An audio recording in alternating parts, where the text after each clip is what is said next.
All right. It is, what's today? Sunday, December 6th, I believe so. 2025. And here we are today, this afternoon, with Ari Chagoya, a 7th generation Birth services.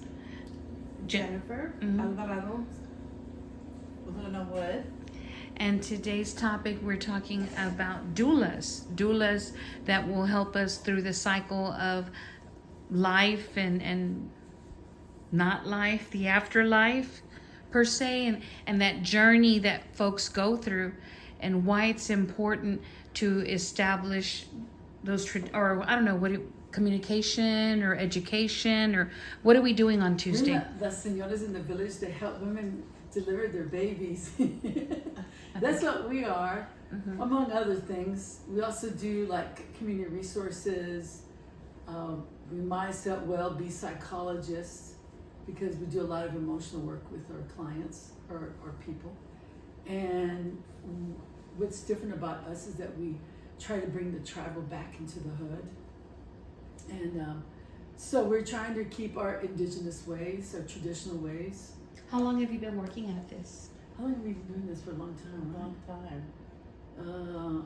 I want to say 20 years for me, but you're longer.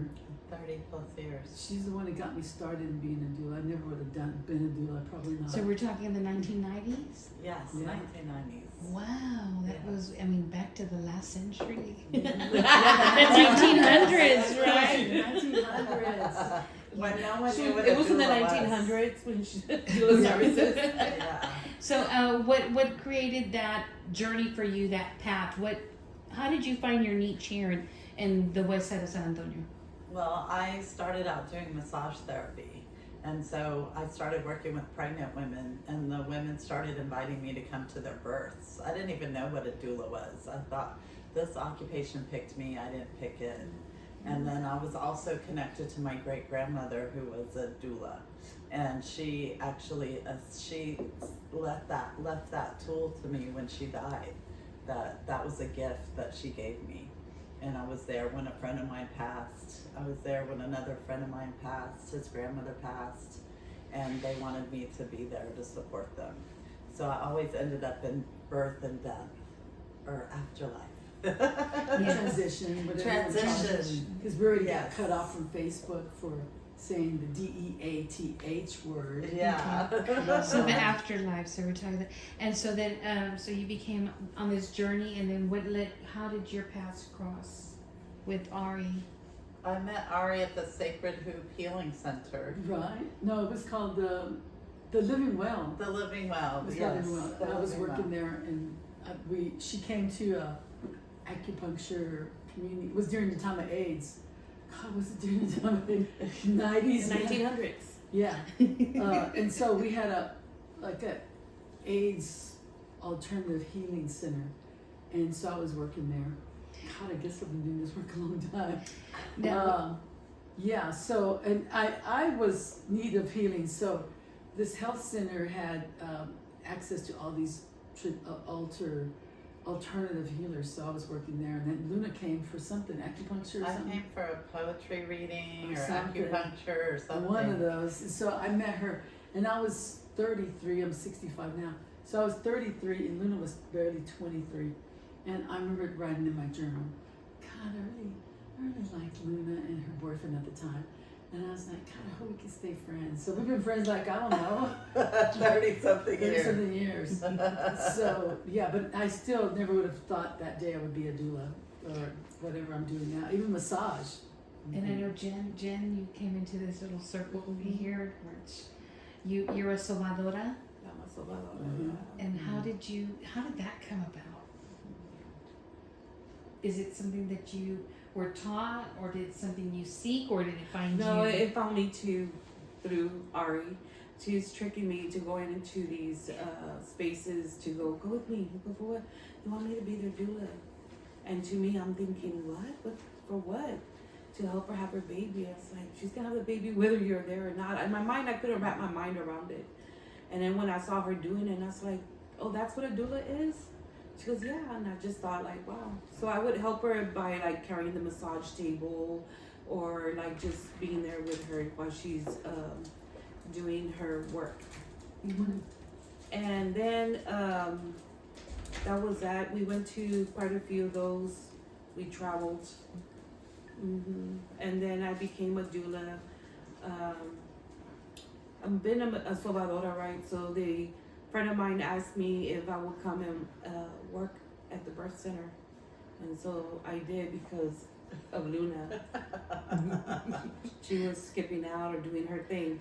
And then I went and worked as a prenatal massage therapist over there. Mainly that's what it was. But I ended up being a doula because someone asked me to be their doula through a dream. And I'll never forget her name, Hannah. She was, Jennifer, can you be my doula? And I'm like, oh, I don't know if I can because my boss won't let me cross over to, she wants me to stay doing what I'm doing. And sure enough, she said, no, go ahead and be your doula if you want. She goes, make sure you charge her though.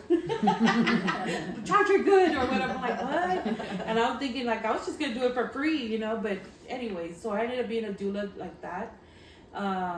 By her asking me through a dream, like, I saw you were in my room, so I want you to be my doula. Help me deliver my baby. I'm like, okay. So that's how I became a doula. That brings me to the other thing. Yeah. Okay, so most doulas, when they get started, there's no money in it unless you go with people who can pay you. Unless you find a job that a nonprofit or somebody who pays you, and hopefully a decent wage, right? Which is the reason why we're having this BIPOC, promotoras, community worker, DEA, TH, doulas, and birth doulas come together is because, to get started, there's restrictions everywhere, hospital restrictions, money restrictions. And so we started with the affluent, that's a nice word, for rich white people, rich women. So I was in Austin when I started, and I was like shocked somebody would write me just a $1,000 check. I'd be like, Luna had to give me a session on it, because I'm like, they just run it like nothing, a $1,000 check, right, to be a doula. And so we started with white women, primarily rich white women, or women of color that were married to rich white men. Like we would go into mansions and go do a massage, So that's how we made our money. But I came here because I felt like I wanted to be with my gente. I knew that we had the traditional here. I knew that I would be appreciated, and I wanted to be with the good, bad, and ugly of my people. Did I say that? Yes. So I knew that coming here, there would be, I don't know, I just sort of felt like this was the action place to be, because we have a good women of color feminist movement.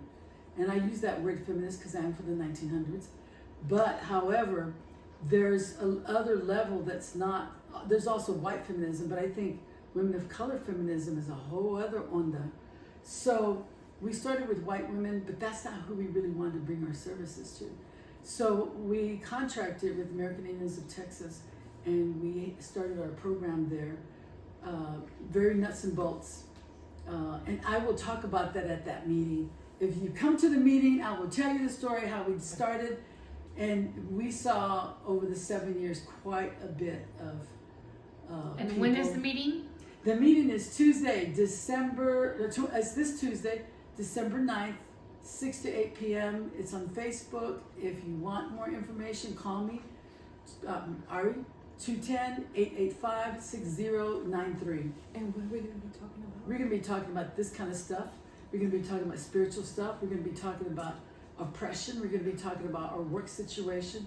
We're going to talk about the intersection between all of us with different kind of, how the promotoras could help each other, how we can help promotoras. Because promotoras are maybe not trained to do a birth.